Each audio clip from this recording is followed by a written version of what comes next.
आज मैं आपको जो सिखाने वाला हूँ पूरा यूट्यूब पे आप सर्च मार लो, आप गूगल पे सर्च मार लो, आपको कहीं नहीं मिलेगा, ठीक है। तो इस वीडियो को पूरा एंड तक देखना, आप आज बहुत कुछ सीखने वाले हो।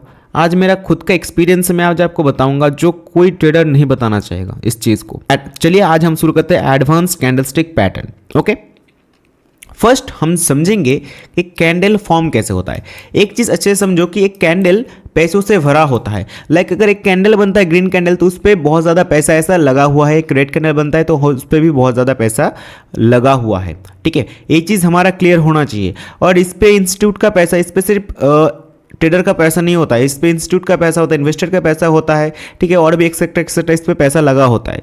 तो बहुत लोग फॉरेक्स एंड फ्यूचर ऑप्शन पे ट्रेड करते हैं, तो हम आज उसी बारे में बात करेंगे कि फॉरेक्स एंड फ्यूचर ऑप्शन पे अगर हम ट्रेड करें तो हमें कैंडल को कैसे समझना है। आज हम इसी चीज़ के बारे में जानने वाले हैं, ठीक है। तो बेसिकली फ्यूचर एंड फॉरेक्स पे और क्रिप्टो पे बायर एज सेलर का जोन होता है। अभी हम ये चीज़ को अच्छे से समझेंगे, यही चीज़ सबसे इंपॉर्टेंट होता है, बायर का जोन एंड सेलर का जोन, ठीक है। अभी हम मान लेते हैं कि हमने स्ट्राइक प्राइस चूज़ किया है 50,000 का, यहाँ पे भी स्ट्राइक प्राइस चूज़ किया 50,000 का, तो 50,000 में मार्केट है। 5 मिनट का टाइम फ्रेम पे एक ही कैंडल यहाँ पे मैंने लिया है, ठीक है। एंड मान लेते हैं कि 50 पीपल है बाइंग में, 50 पीपल है सेलिंग में। अभी 50 पीपल ने 1000 क्वांटिटी को बाय किया, तो पहला वाला बाइंग हमारा ऐसा कैंडल का फॉर्मेशन देखने के लिए मिल जाएगा, ठीक है। एंड यहाँ पे मान लेते हैं कि 50 पीपल ने 1000 क्वांटिटी को सेल किया, ठीक है, सेलिंग साइड। तो ये वाला कैंडल कैसा हो जाएगा, ये वाला कैंडल लाइक इंडियन टाइप हो जाएगा, ठीक है। मैं आपको दिखा देता हूँ, ऐसा कैंडल इसका फॉर्मेशन हो जाएगा, ठीक है, ऐसा, क्योंकि यहाँ पे बाइंग एंड सेलिंग इक्वल हो गया। अभी अगर, ठीक है, यहाँ पे सेलिंग ज़्यादा हो जाता है, मान लो कि यहाँ पे फिर से सेलिंग आ गया हमारा 400 का, ठीक है। तो 400 का जब सेलिंग आ गया तो यही सेम कैंडल ऐसे नीचे आ जाएगा, ठीक है, एंड इसका कलर रेड हो जाएगा, ठीक है। अभी फिर से हम मान लेते हैं कि बाइंग की तरफ 800 का फिर से बाइंग आ गया 800 का, तो यहाँ पे सेम कैंडल का फॉर्मेशन चेंज हो जाएगा, ठीक है। ऐसे एक कैंडल का वीक नीचे से जाएगा, फिर ऊपर, फिर ऐसे बन जाएगा, और एक कैंडल फिर ग्रीन पे कन्वर्ट हो जाएगा, ठीक है। तो ऐसे चलता जाएगा 5 मिनट तक। अगर एंड में मान लो कि एंडिंग टाइम है, एंडिंग टाइम में हमारा ये वाला बाइंग पे आ गया हमारा 900 क्वांटिटी, ठीक है, 900 क्वांटिटी 50% ने फिर से सेल कर दिया, एंड सेलिंग पे हमारा आ गया, ठीक है, ओके, सेलिंग पे हमारा आ गया 400 क्वांटिटी। तो इसको 400 में लिख देता हूँ, 400 क्वांटिटी, ठीक है। तो इसका प्लस 400 क्वांटिटी आ गया। तो यहाँ पे क्या हो गया, यहाँ पे अगर हम इस ये तीनों को जोड़ दें, इन तीनों को जोड़ दें, तो ये बाइंग की तरफ ज़्यादा हो जाता है, राइट। तो क्या होता है इधर, जब बाइंग की तरफ ज़्यादा हो जाता है तो यह इसका जो बॉडी है थोड़ा ऊपर चला जाता है, ठीक है। एंड जब ऊपर चला जाता है तब हमें मिलता है एक प्रॉपर हैमर कैंडल, ठीक है। ऐसे कैंडल फॉर्म होता है, क्वांटिटी के मतलब फाइट होके फॉर्म होता है, तब हमें एक कंफर्मेशन मिलता है कि यहाँ पे बाइंग का पावर स्ट्रेंथ ज़्यादा है, तो इसीलिए इसी वजह से हमें एक हैमर कैंडल देखने के लिए मिल गया। तो ऐसे कैंडल फॉर्म होता है, ठीक है। इस बात को अच्छे से समझो, ये बात बहुत इंपॉर्टेंट है, कैंडल का फॉर्म होना, ओके।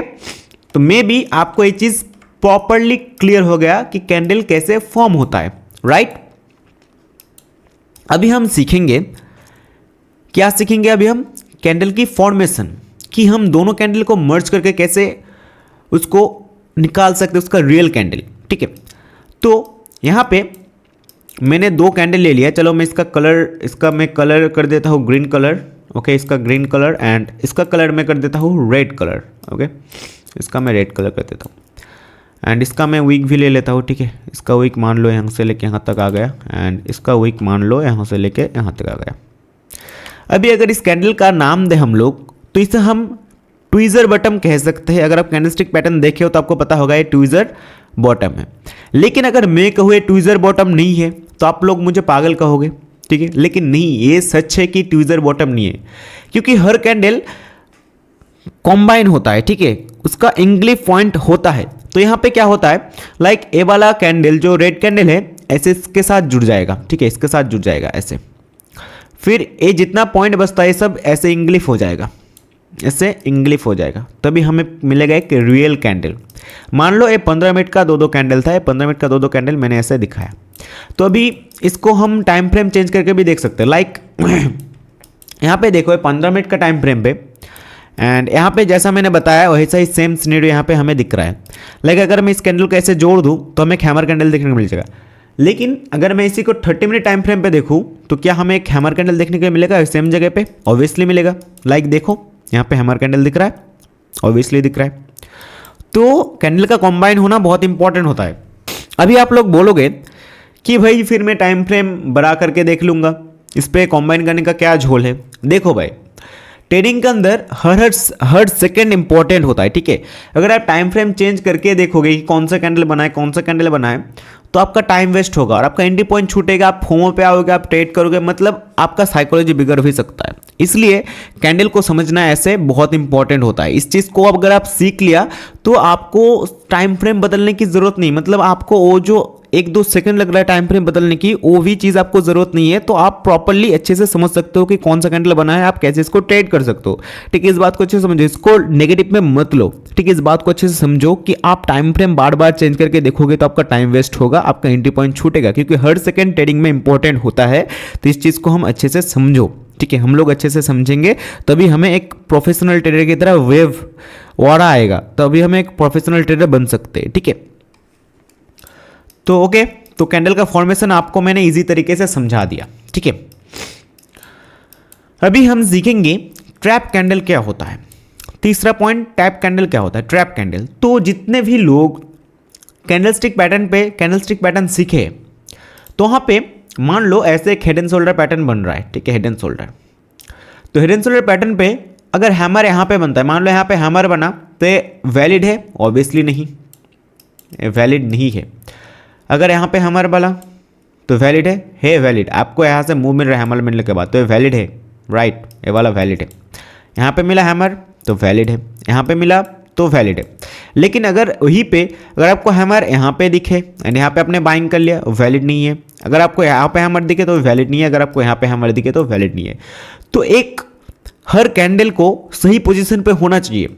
मान लो किसी सपोर्ट पे कोई अच्छा कैंडल बन रहा है तो वैलिड होने का प्रोबेबिलिटी ज़्यादा होता है। अगर कोई सपोर्ट नहीं है, कोई रेजिस्टेंस नहीं है, वहाँ पे कोई भी एंगलिफ कैंडल बना रहा है या कोई भी अच्छा कैंडल बना रहा है, ठीक है, तो वहाँ पे आप ट्रैप होने की चांसेस ज़्यादा रहता है। तो मैं बोलूँगा, ठीक है, कि सपोर्ट एंड रेजिस्टेंस पे ध्यान दे के आप कैंडल पे काम कर सकते हो, यही सबसे बेस्ट है। ओके, एंड मैं आपको और एक चीज़ समझाने वाला हूँ, कैंडल की बिहेवियर बहुत ही सिंपल है, मैं आपको सिखाने वाला हूँ, ठीक है। ये चीज़ मैंने सिंपल करके बताया, जो मैंने अभी बताया कि ट्रैप कैंडल के बारे में। इसके अंदर और भी बहुत ज़्यादा थ्योरी है जो मैं आपको बता के वीडियो को लॉन्ग नहीं करना चाहता। अगर आप वो भी सीखना चाहते हो तो मैं उसके रिलेटेड मैं आपको पर्सनल वीडियो एक अलग करके बना दूंगा, उसके लिए आपको मुझे सपोर्ट दिखाना पड़ेगा, दैट्स इट, ठीक है। अभी चौथा पॉइंट है कैंडल की बिहेवियर, ठीक है। अभी कैंडल के बिहेवियर हम कैसे समझेंगे? ओके, तो मान लो ये वाला रेड कैंडल है, ओके, तो रेड कैंडल पे हम लोग क्या देखेंगे, किसका बिहेवियर को हम चेक करेंगे, इसका बिहेव कैसे कर रहा है। इसका सेंटर पॉइंट है तो इसके ऊपर जाएगा तो ग्रीन में कन्वर्ट हो जाएगा। ये बात को अच्छे से ध्यान पे रखो, मैं आपको बार बार रंग इधर उधर करके नहीं दिखा सकता, ठीक है। तो मान लेते हैं कि यहाँ पे बाइंग आया तो कैंडल ऐसा बना, ग्रीन हो गया, फिर से बाइंग आया तो ऐसा बन गया, तो फिर से ग्रीन हो गया, तो यहाँ से लेके यहाँ तक हमारा एक विक बन गया, ठीक है, यहाँ से लेके यहाँ तक एक विक बन गया। तो यहाँ से फिर से सेलिंग आया तो फिर से ग्रीन ही है कैंडल, अभी इसके नीचे आया अभी रेड हो गया कैंडल, ठीक है, अभी इसके नीचे आया अभी रेड हो गया कैंडल, फिर से ऐसे गया, फिर नीचे आया फिर ऐसे गया, फिर नीचे आया फिर ऐसे गया, फिर नीचे आया फिर ऐसे गया। तो ऐसे करके करके जब जा रहा है तो हमें एक चीज़ हमें समझ आ रहा है कि मार्केट ऐसे नीचे आ रहा है फिर ऊपर, ऐसे नीचे आ रहा है फिर ऊपर, ऐसे नीचे आ रहा है फिर ऊपर, इस कैंडल के अंदर ऐसा फॉर्म हो रहा है। तो कैंडल के अंदर हमें एक हायर हाई फॉर्मेशन दिख रहा है, तो ये कैंडल कहीं ना कहीं सेलिंग वीक हो रहा है, इस चीज़ को हमें समझना पड़ेगा। मैं इसका रिलेटेड एक प्रॉपर वीडियो ला दूंगा, मैं इसी वीडियो पे मैं इतना ज़्यादा कैप्चर नहीं कर सकता, ठीक है। तो अगर आपको वो वाला वीडियो चाहिए तो आप मुझे कमेंट कर सकते हो, मैं वो चीज़ भी समझा दूंगा, मैं बता दूंगा, ठीक है। तो ऐसे ऊपर जा रहा है तो इसका सेलिंग वीक हो रहा है, ठीक है। जब सेलिंग वीक हो रहा है तब यही सेम कैंडल हमें क्या फॉर्मेशन देता है कि यहाँ पे हमें एक बाइंग करना चाहिए, ठीक है। ऐसे कैंडल पे। तो इसका बिहेवियर ऐसे काम करता है, बिहेवियर को समझना इंपॉर्टेंट होता है। अभी बिहेवियर को अच्छे से समझने के लिए आपका एक्सपीरियंस होना जरूरी है, ठीक है, कैंडल के बिहेवियर को समझने के लिए, क्योंकि जब तक आप मार्केट पे 6-6 घंटे 7-7 घंटे नहीं दोगे तब तक आप अच्छे से उसका बिहेवियर को समझ नहीं पाओगे, ठीक है। तो आज का वीडियो ये था कि अगर इस वीडियो को थोड़ा सा भी अच्छा लगे तो आप अपने ट्रेडर फ्रेंड के साथ शेयर कर सकते हो एंड मुझे आप सब्सक्राइब कर सकते हो और भी अच्छे जानकारी के लिए। Take care, bye.